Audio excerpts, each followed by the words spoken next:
Buen día, ¿cómo están? Tanto tiempo, los estamos extrañando un montón.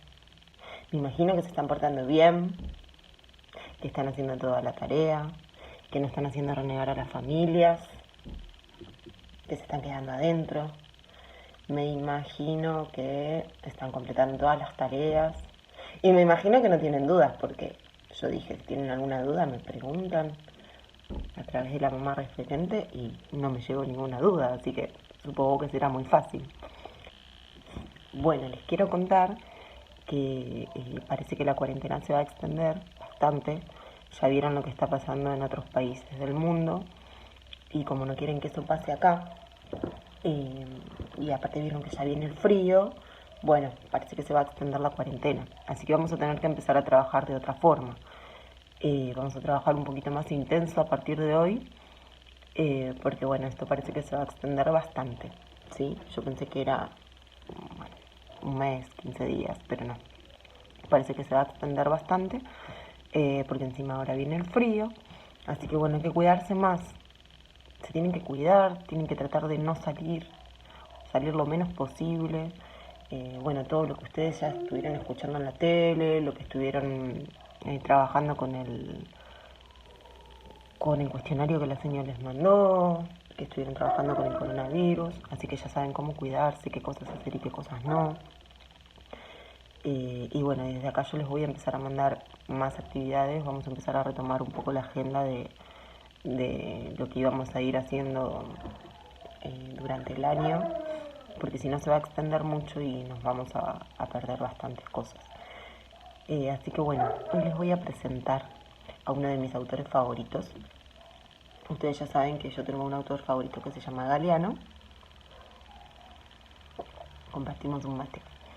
Y que se llama Galeano. Bueno, tengo otro autor que también es uno de mis favoritos, que se llama Julio Cortázar. Pero en serio, es uno de mis autores favoritos, no les estoy mintiendo. Miren, les voy a mostrar. Si a ustedes les gusta cuando yo se los lea y les gusta, pueden buscar en internet. Hay un montón de libros de él para leer en internet. Y bueno, y después que pase la cuarentena pueden ir a la librería y buscar libros, porque si son como a mí, particularmente, yo leo mucho desde internet, muchísimo, pero me gusta mucho el libro de texto en la mano, ¿sí? El libro. Por ejemplo, este es un libro de él. Y ustedes seguramente lo van a ver al revés, pero se llama Todos los fuegos, el fuego, ¿sí? Después, por ejemplo, tenemos Los premios, que es otro libro de él, que es un poco más gordito. Tenemos libro de Manuel, que también es un poquito más gordito. Un tal Lucas, este me encanta, un tal Lucas. Historias de cronopios y de famas, que bueno, son unos personajes que se replican en algunos de sus libros. Después tenemos Final del juego, que este todavía no lo terminé, yo le pongo una gomita, me falta este pedacito. En vez de señaladores a veces no tengo, porque tengo tantos libros que les pongo señaladores a muchos, y a veces no tengo, entonces uso un elástico, una bandita elástica para marcar por dónde voy. Se llama Final del juego. Este que es el más gordito, bueno, uno de los más gorditos, que este ya está un poquito lastimado, porque ya lo leí varias veces, se llama Papeles Inesperados.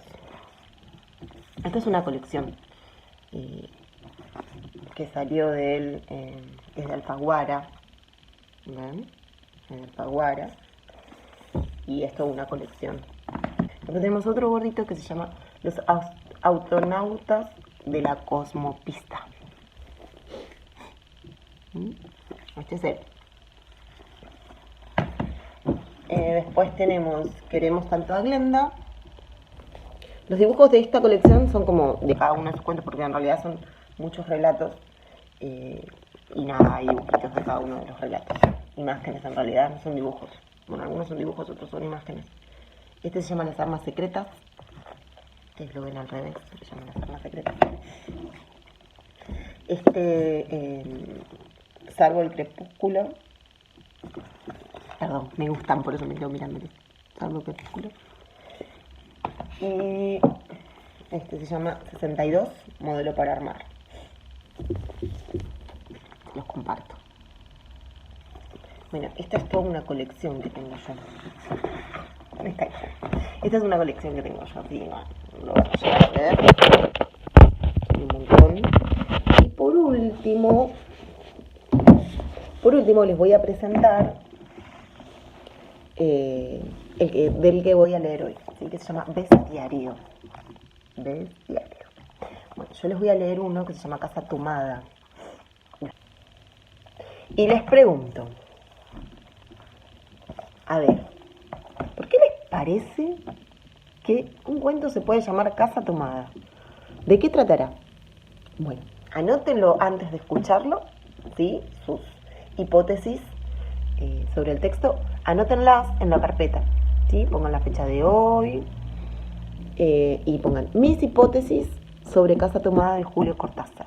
Y ahí abajo escriban por qué les parece que se llama Casa Tomada, ¿sí? Ir tomando nota de... Yo tomo notas en los libros de cosas. ¿Vieron que yo les dije que cuando vean palabras que no conocen, las marcan y las buscan en el diccionario? A veces nos damos cuenta por el contexto de lo que dice, a veces no tanto. Igual siempre tratemos de buscar en el diccionario y comprobar, diccionario, internet, hoy en día enciclopedias, y corroborar que nuestra hipótesis, es decir, que lo que nosotros creíamos que significaba esa palabra, finalmente quiere decir eso, ¿sí? O vieron que a veces hay palabras que tienen muchos significados, o más de uno. Y entonces yo tengo que decir cuál de esos significados corresponde a lo que estoy leyendo, según lo que estoy leyendo, ¿sí? Bueno, les voy a leer uno de esos cuentos que están acá, que se llama Casa Tomada. Pero no se los voy a leer todo, porque es un poquitito así largo. No mucho, porque ustedes están acostumbrados. Ya los que habíamos leído eran bastante largos. Pero se los voy a leer un pedacito para que no se aburran y para que puedan volver a escucharlo, ¿sí? Porque estos cuentos son para chicos grandes. O así se dice. Ustedes, como yo siempre les digo, son genios y son genias y lo van a poder entender muy bien. Y aparte tienen una escucha muy buena, ¿sí? Pueden prestar atención, ¿sí? Tienen una escucha atenta. Así que bueno, se los empiezo a leer. ¿Sí? Casa Tomada. Y dice así. Nos gustaba la casa, porque aparte de espaciosa y antigua, hoy que las casas antiguas sucumben a la más ventajosa liquidación de sus materiales, guardaba los recuerdos de nuestros bisabuelos, el abuelo paterno, nuestros padres y toda la infancia. Nos habituamos, Irene y yo, a persistir solos en ella, lo que era una locura, pues en esa casa podían vivir 8 personas sin estorbarse. Hacíamos la limpieza por la mañana, levantándonos a las 7. Y a eso de las 11, yo le dejaba a Irene las últimas habitaciones por repasar y me iba a la cocina. Almorzábamos a mediodía, siempre puntuales. Ya no quedaba nada por hacer fuera de unos pocos platos sucios. Nos resultaba grato almorzar pensando en la casa profunda y silenciosa, y como nos bastábamos para mantenerla limpia. A veces llegamos a creer que era ella la que no nos dejó casarnos. Irene rechazó 2 pretendientes, sin mayor motivo. A mí se me murió María Esther antes que llegáramos a comprometernos. Entramos en los 40 años con la inexpresada idea de que el nuestro, simple y silencioso matrimonio de hermanos, era necesaria clausura de la genealogía asentada por los bisabuelos en nuestra casa. Nos moriríamos allí algún día. Vagos y esquivos primos se quedarían con la casa y la echarían al suelo para enriquecerse con el terreno y los ladrillos. O mejor, nosotros mismos la voltearíamos justicieramente antes de que fuese demasiado tarde. Irene era una chica nacida para no molestar a nadie. Aparte de su actividad matinal, se pasaba el resto del día tejiendo en el sofá de su dormitorio. No sé por qué tejía tanto. Yo creo que las mujeres tejen cuando han encontrado en esa labor el gran pretexto para no hacer nada. Irene no era así. Tejía cosas siempre necesarias. Tricotas para el invierno, Medias para mí, mañanitas y chalecos para ella. a veces tejía un chaleco y después lo destejía en un momento porque algo no le agradaba. Era gracioso ver en la canastilla el montón de lana encrespada resistiéndose a perder su forma de algunas horas. Los sábados iba yo al centro a comprarle lana. Irene tenía fe en mi gusto. Se complacía con los colores y nunca tuve que desenvolver madejas. Irene tenía fe en mi gusto, se complacía con los colores y nunca tuve que devolver madejas. Yo aprovechaba esas salidas para dar una vuelta por las librerías y preguntar vanamente si había novedades en literatura francesa. Desde 1939 no llegaba nada valioso a Argentina. Pero es de la casa que me interesa hablar, De la casa y de Irene, porque yo no tengo importancia. Me pregunto qué hubiera hecho Irene sin el tejido. Uno puede releer un libro, pero cuando un pullover está terminado, no se puede repetirlo sin escándalo. Un día encontré el cajón de abajo de la cómoda de alcanfor, lleno de pañoletas blancas, verdes, lilas. Estaban con naftalina, apiladas como en una mercería. No tuve valor de preguntarle a Irene qué pensaba hacer con ellas. No necesitábamos ganarnos la vida. Todos los meses llegaba la plata de los campos y el dinero aumentaba. Pero a Irene solamente le entretenía el tejido. Mostraba una destreza maravillosa, y a mí se me iban las horas viéndole las manos como erizos plateados. Agujas yendo y viniendo, y una o dos canastillas en el suelo, donde se agitaban constantemente los ovillos. Era hermoso. ¿Cómo no acordarme de la distribución de la casa? El comedor, una sala con gobelinos, la biblioteca y 3 dormitorios grandes Que quedaban en la parte más retirada.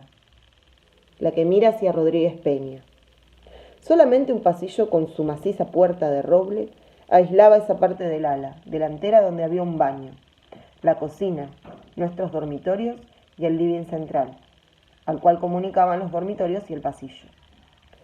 Se entraba a la casa por un zaguán con mayólica y la puerta cancel daba al living, de manera que uno entraba por el zaguán, Abría la cancel y pasaba al living. tenía a los lados las puertas de nuestros dormitorios y al frente el pasillo que conducía a la parte más retirada. Avanzando por el pasillo se franqueaba la puerta de roble y más allá empezaba el otro lado de la casa. O bien se podía girar a la izquierda, justamente antes de la puerta, y seguir por un pasillo más estrecho que llevaba a la cocina y al baño. Cuando la puerta estaba abierta, advertía a uno que la casa era muy grande. Si no, daba la impresión de un departamento de los que se edifican ahora, apenas para moverse. Irene y yo Vivíamos siempre en esta parte de la casa. Casi nunca íbamos más allá de la puerta de roble, salvo para hacer la limpieza. pues es increíble cómo se junta la tierra en los muebles. Buenos Aires era una ciudad limpia, pero eso lo debe a sus habitantes y no a otra cosa. Hay demasiada tierra en el aire. Apenas sopla una ráfaga, se palpea el polvo en los mármoles de las consolas y entre los rombos de las carpetas de macramé. Da trabajo sacarlo bien con plumero, y vuela, y se suspende en el aire. Un momento después, se deposita de nuevo en los muebles y en los pianos. Lo recordaré siempre con claridad, porque fue simple y sin circunstancias inútiles. Irene estaba tejiendo en su dormitorio. Eran las 8 de la noche. Y de repente se me ocurrió poner al fuego la pavita del mate. Fui por el pasillo hasta enfrentar la entornada puerta de roble y daba la vuelta al codo que llevaba a la cocina cuando escuché algo ¿En el comedor? o en la biblioteca. El sonido venía impreciso Y sordo, como un volcarse de silla sobre la alfombra, o un ahogado susurro de conversación. También lo oí al mismo tiempo, o un segundo después, en el fondo del pasillo que traía desde aquellas piezas hasta la puerta. Me tiré contra la puerta antes de que fuera demasiado tarde. La cerré de golpe apoyando el cuerpo. Felizmente la llave estaba puesta de nuestro lado y además corrí el gran cerrojo para más seguridad. Fui a la cocina, calenté la pavita y cuando estuve de vuelta con la bandeja del mate, le dije a Irene: tuve que cerrar la puerta del pasillo. Han tomado la parte del fondo. Dejó caer el tejido y me miró con sus graves ojos cansados. ¿Estás seguro? Asentí.